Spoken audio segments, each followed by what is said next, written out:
we actually just laid out the options. It's like, well, we can do three things, right? We can quit, we could see if we could sell the company, or option three is we can pivot. First of Kind is a new series about design and tech told by its pioneers. Sponsored by Framer, Cursor, Vercel, and Profound. Koen and Jorn van Dijk are the Dutch duo behind Framer, the world's best website builder. Designers by trade, they've navigated through one of the most impressive startup pivots of all time. I appreciate you guys doing this with me, because when I got started with this project, I made a short list of people I wanted to talk to, who I felt like were design pioneers doing new things, right? And your names were at the very top of that list. I want to start with a simple question. Where the hell are we right now? And why are we here? We are in a bar. But not just any bar. Lone Palm Bar.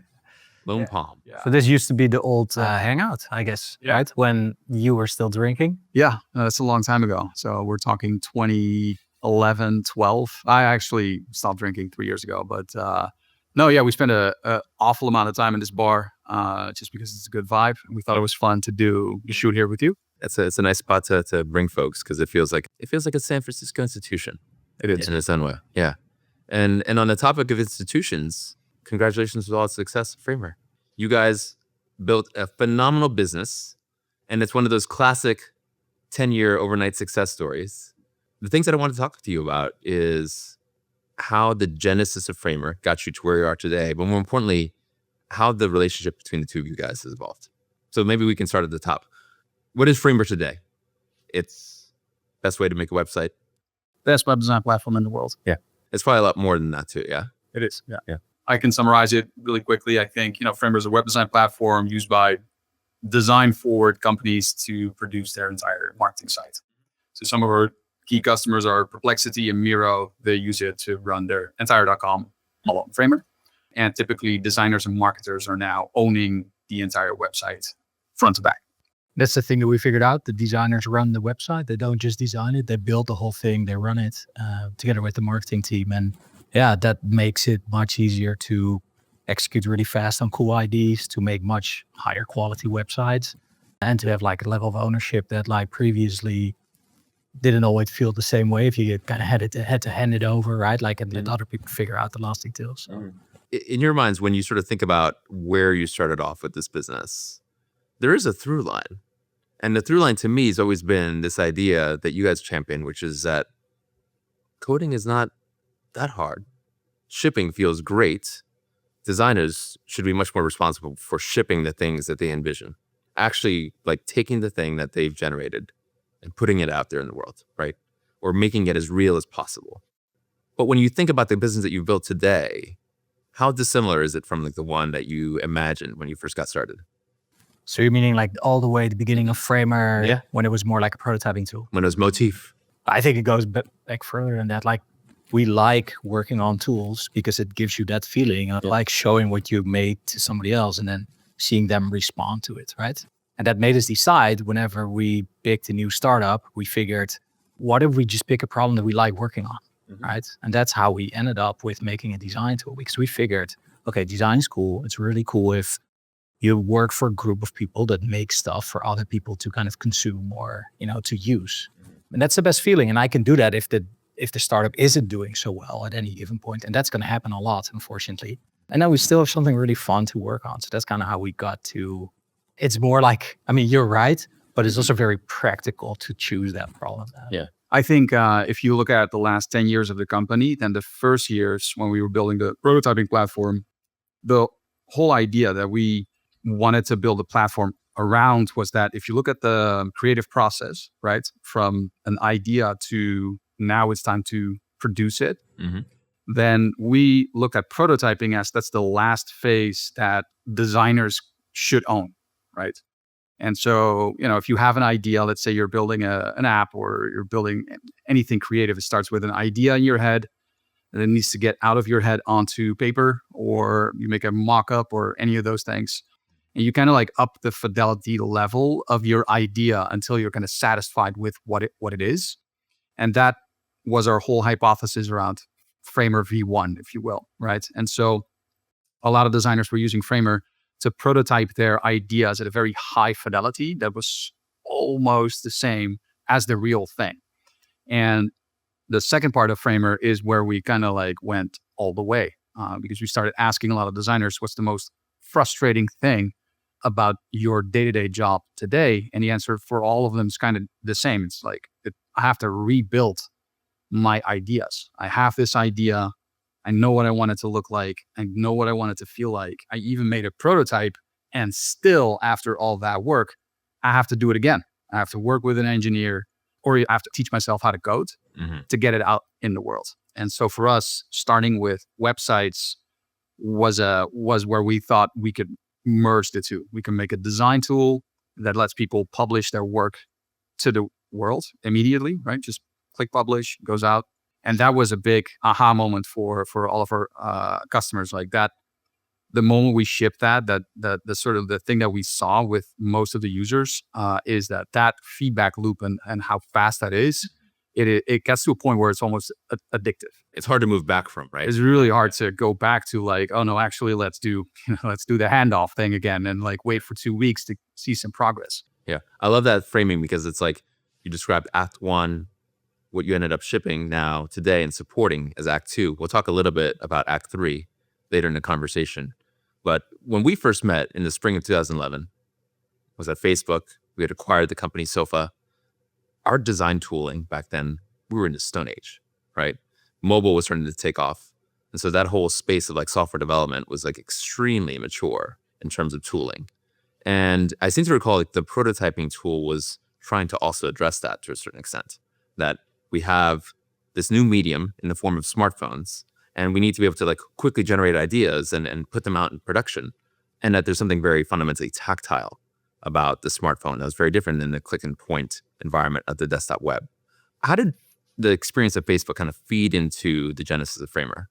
That circumstance, like what was it about like that company culture that started to guide and shape and inform the earliest ideas of Framer Studio? When Sofa joined Facebook, a bunch of other like Mark and Chris Cox were kind of like figuring out what other companies to acquire to put together and really make Facebook a pioneer, I think, on the design front. And so I do think that, Koen and a few of these other folks were trying to figure out how do we prototype so that we get to play on device with these interactions, because we went from 3 interactions, which is click and scroll and maybe resize on a desktop with a mouse, to 50, right, overnight. Double tap, triple tap, swipe up, down, left, right, toss it around. Pinch and zoom. Yep. And so we really had like zero tooling to do any of that stuff.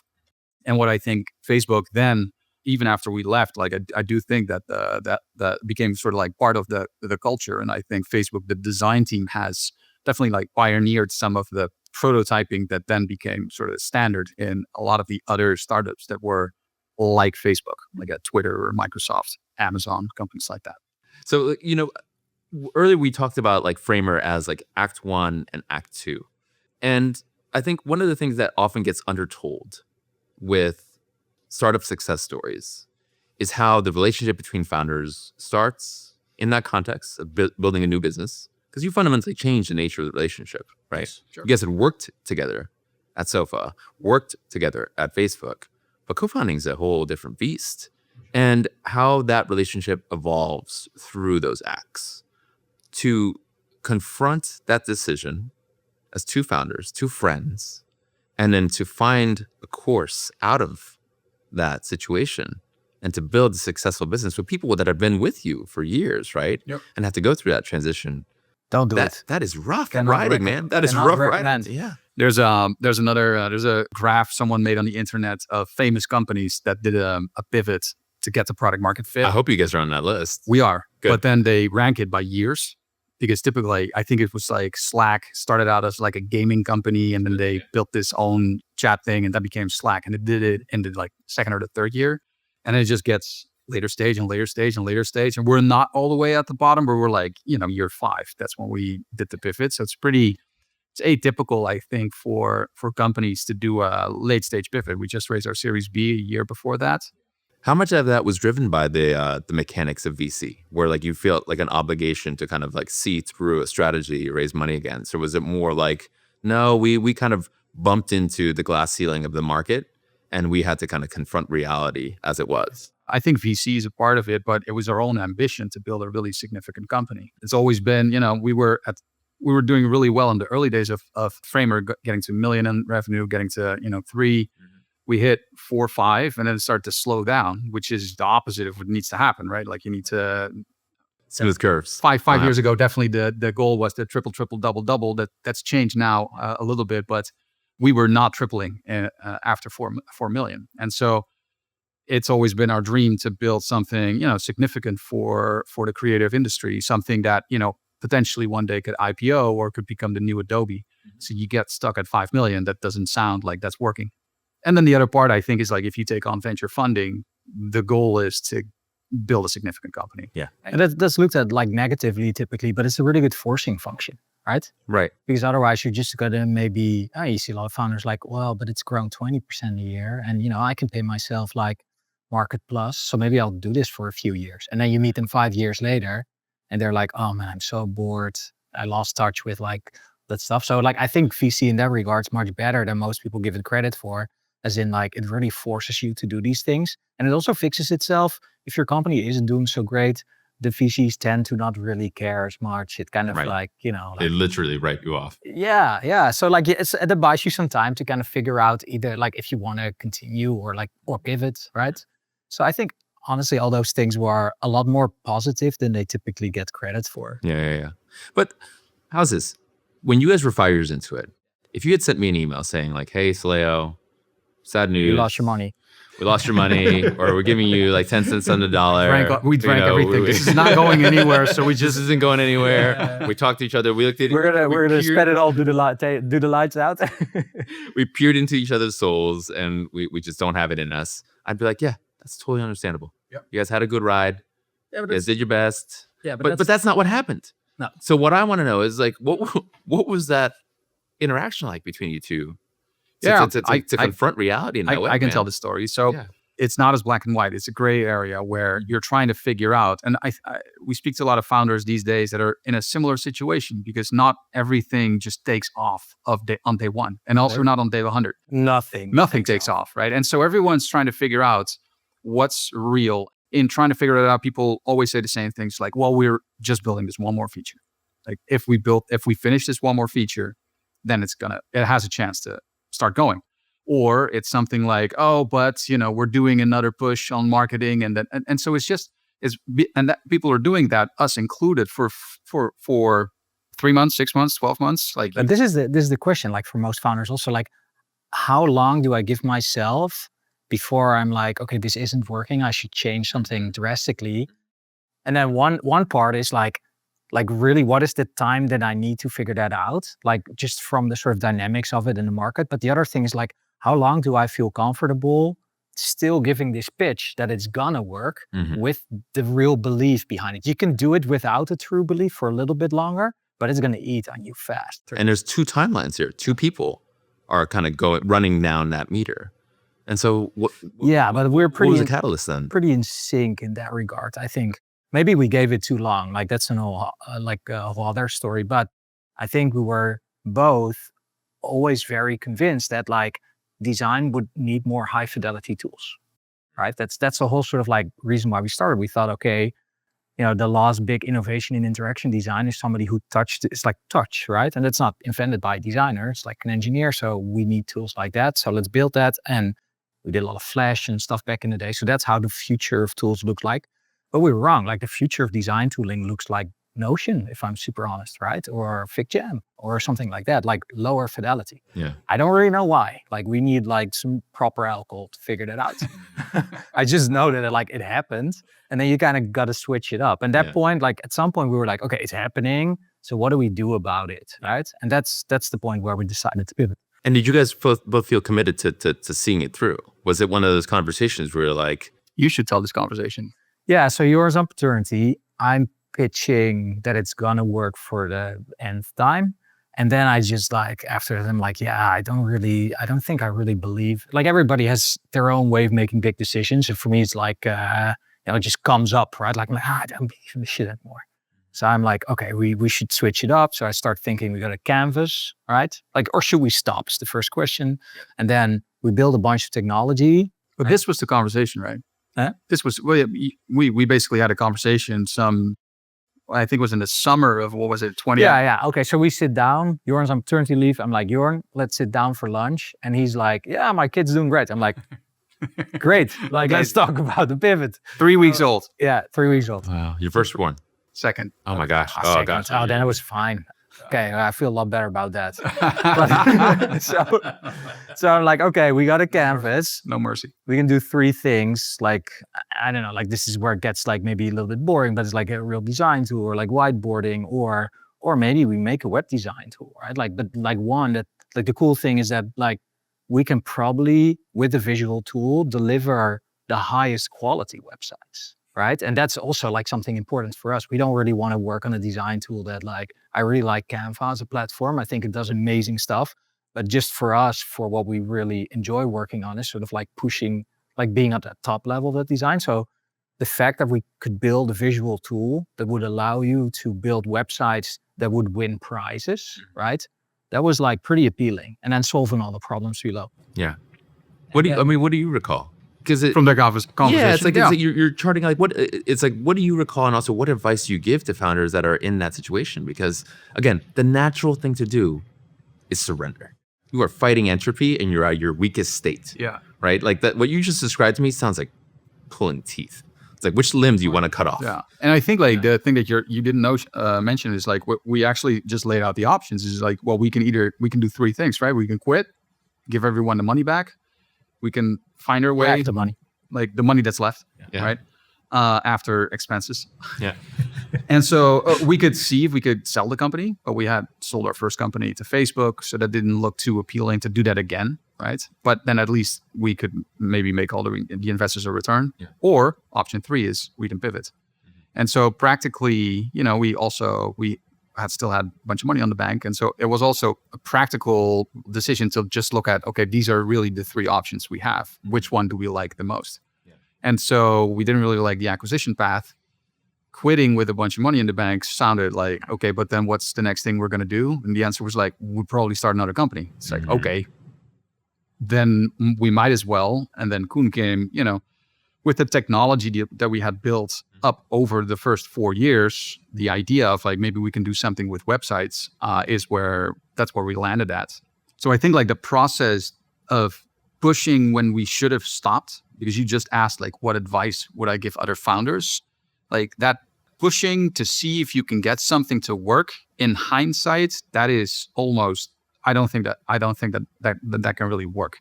Like it seems that startups either build something and hit a nerve and people are excited and they start using it.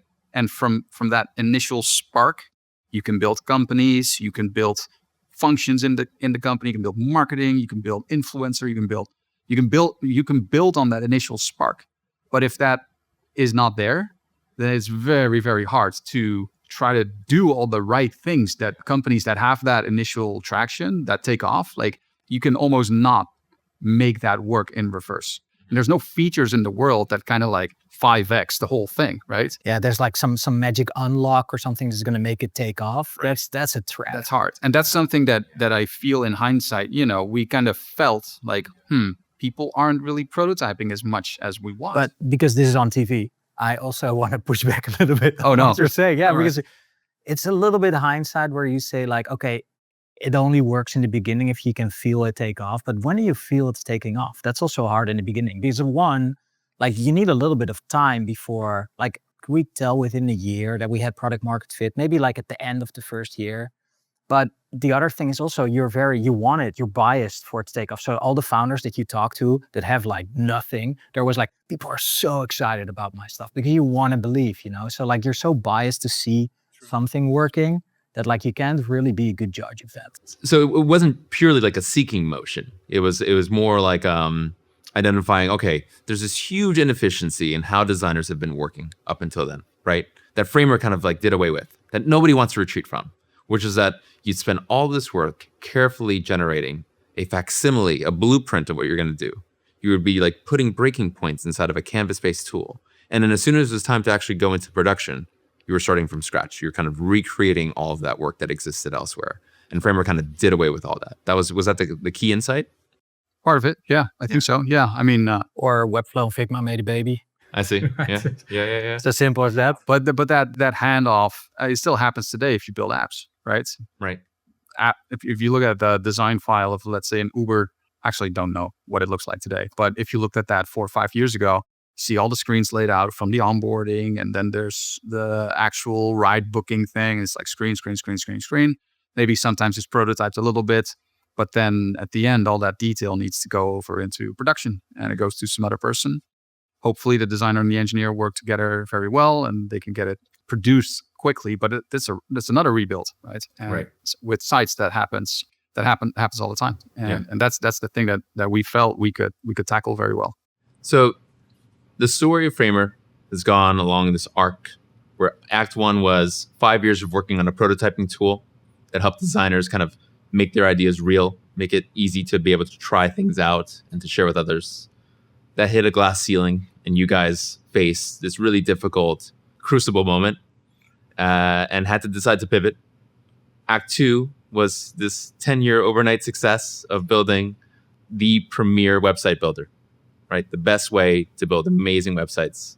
50% of YC companies 55% of YC companies use Framer. And when I think about the aesthetic, the language, the medium of the web, you guys have really put your handprint on it.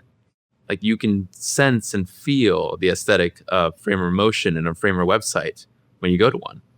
It's night and day. If you look at old startup websites, they're terrible 7 years ago. They're awesome today. I want to talk about Act 3, because we're now in the midst of this huge paradigm shift with AI.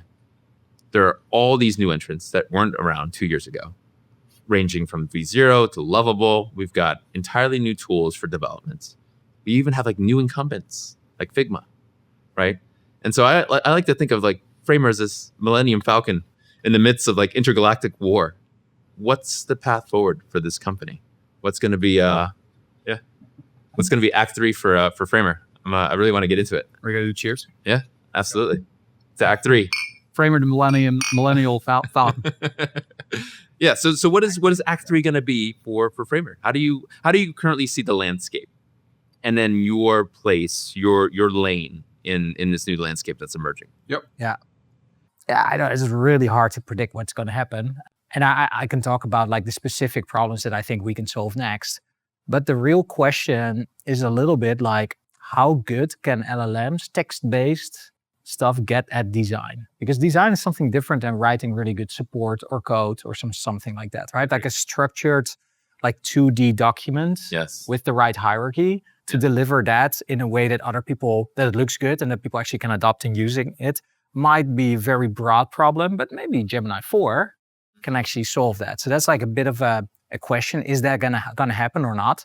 And if that happens, will that just push the expectation of the best brands more up because it's easier to make something decent looking on the bottom end? Like, where did the differentiators emerge? Exactly. Right? Yeah. And that's what I believe. I think it's just going to compress sort of like how you want to present your best brand. It's just going to be an even higher bar, because it's going to be so easy to make a SaaS page like that's being like chewed out by an AI. For sure. Right. I think like, you know, you can do this for yourself. You can just try any of these products and get it to make a landing page for Soleo. And it's going to give you something fast. That's the main advantage, right? Just really fast.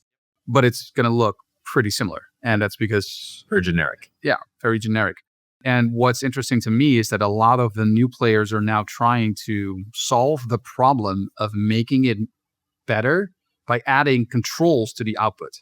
So you have the chat. You chat to, let's say, V0, make me a landing page. To get specific things different about the landing page, you can either chat more, but everyone that's tried to do, like, make that button blue, very hard, right? Yeah. You keep chatting to it, and it's just not. It's like walkie-talkie instructions. It's just not doing what you want.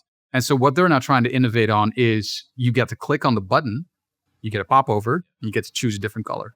And that's where I think our positioning with all the AI work that we've been doing over the last year, that we're going to put into the product in Q1, we're almost in a reverse position because Right. Framer has all the control and it has like this The ergonomics for editing. everything that you need to be very precise with anything that you want to put on the screen, from a button color to a form to the animation to the breakpoints to like how the thing looks and feels and breathes. That's our basis. And so what we're trying to figure out is how do we add AI on top so that we can get people to be faster and take away some of the mundane work that you now need to do manually. Right. And so Right. some of the mundane work, a good example is like just getting started and getting the bones of a website up and running, right? The navigation, the footer, the layout template that you need for different pages. That's kind of repetitive work that people either now buy a template for or use a template, or they do from scratch. This is good for AI to solve that. Getting a visual direction going, maybe starting from a screenshot or a picture that you have and translating that into something that you can use on the canvas and start to manipulate. That's another cool use case. And so we're trying to go use case by use case and trying to figure out what's work that people are doing that we think AI can do equally well, so that at the end of the day, people are faster, but they have the same amount of control to make their web presence a lot more premium than what you would get if you were Right. just using an LLM. Right. I can get very specific about what we think we could solve next year. That will be the big breakthroughs. Is one, right now there's like a huge boom of like people generating code that does something useful for them. But these people typically don't code. And this is your walkie-talkie problem, or it's typically like one shot, you get it to 80%, and then like $1,000, and 2 nights later, you're at 70%. Yes. Yeah. Right? Yeah. You're So- moving backwards. You're like, no, go over there. No. Exactly. Go back 2 steps. So the question is, when is somebody gonna make an AI where the output is something that everybody can control, like a canvas, right? Like why not directly output to the canvas and then move some shit around and an AI can pick it up? And that's obviously what we're trying to figure out. But it's much harder than spitting out React. So that's one thing that we're gonna solve. And I was very skeptical that like we would get there by the beginning of this year. I'm much less skeptical now, but I'm still not 100% sure. But we're getting very close. But this is the big thing that we want to solve. The other thing that we want to solve is like a more vertical version of the problem. So asking the AI to design anything great is pretty broad, right? But if you think about how teams publish to websites, let's say your marketing team, right? Then for some reason that I don't really know why, but the ceiling is the CMS. So you can update the text Right. and you can upload the image, like different image, and that's it. Beyond that, Yeah. many have tried to also get marketeers to design their own websites. And apart from like some very niche tools, that seems to be some sort of weird maximum that like marketeers can contribute creatively. Is it lack of imagination? Bad tooling? Both? So I think, Hard to build. I think, I see. but you see, like now that we have AI, there could be an unlock there, I see. right? So Interesting. like, can you get other people to contribute by feeding in maybe the talent or like some of the inputs of your designer so that Right. they can use it, make the problem more vertical. But scoped to specific surfaces on the 100%, website. Yeah. yes. Interesting. Oh, I can't wait to see this. So these two things are breakthroughs, I think. Yeah. But they're a little bit harder than just like doing another React tool.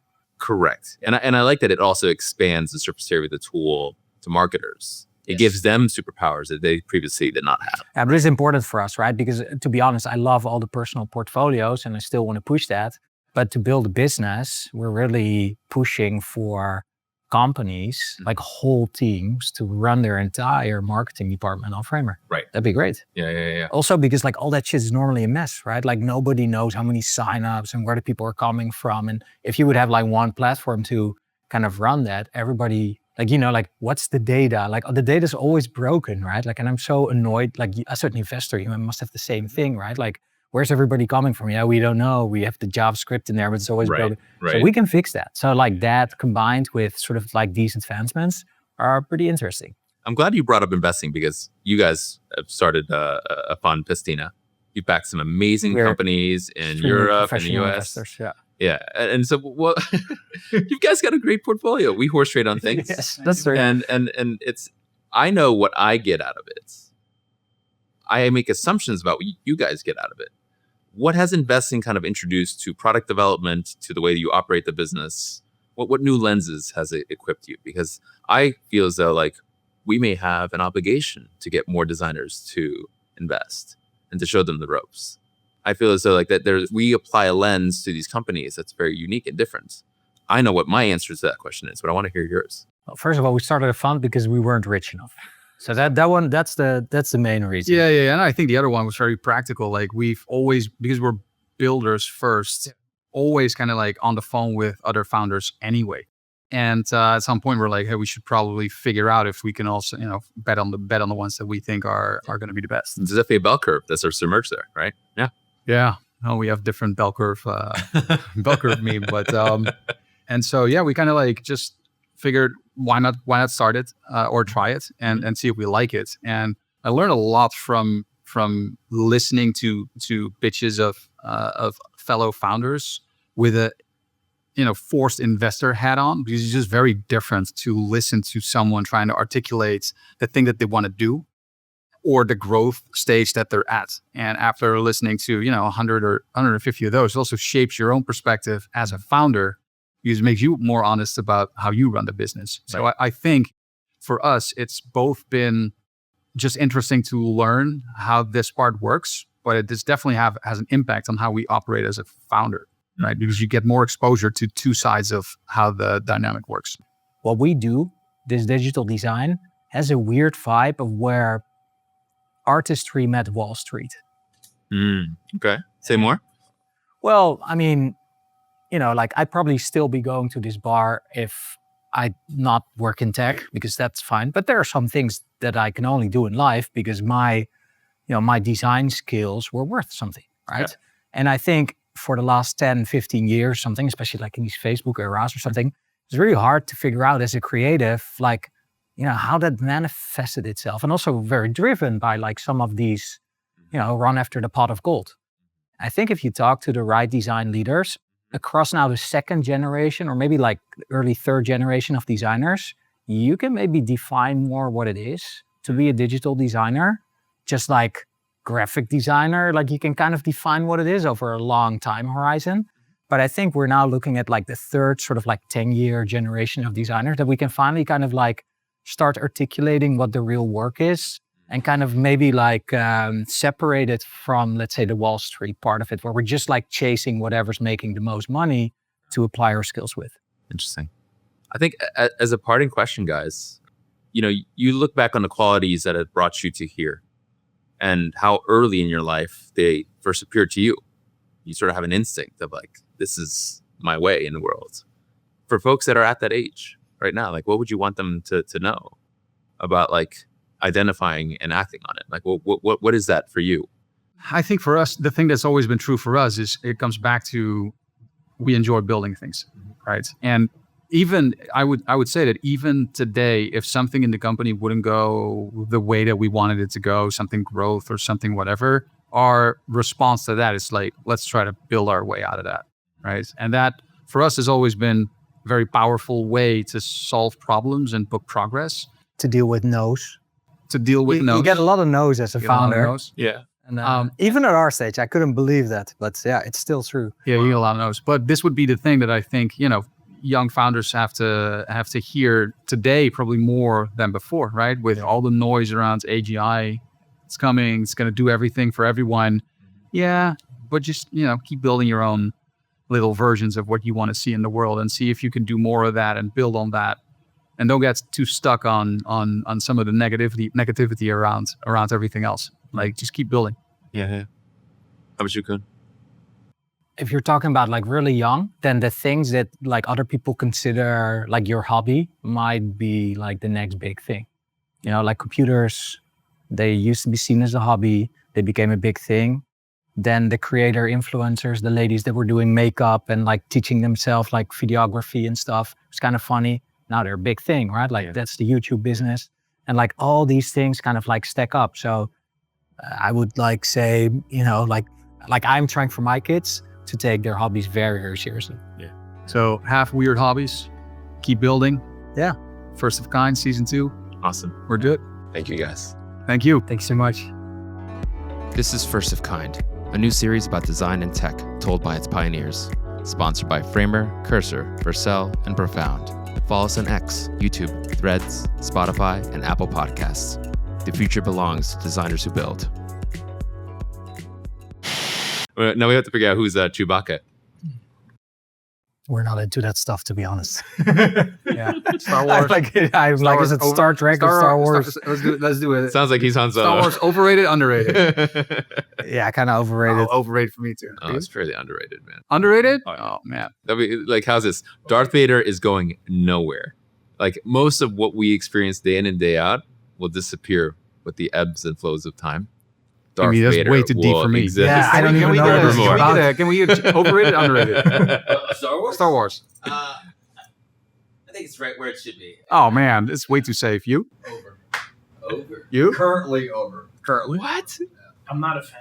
See? Oh my gosh! It's like every everyone noise is that I'm overrated. underrated, man. This thing's got legs.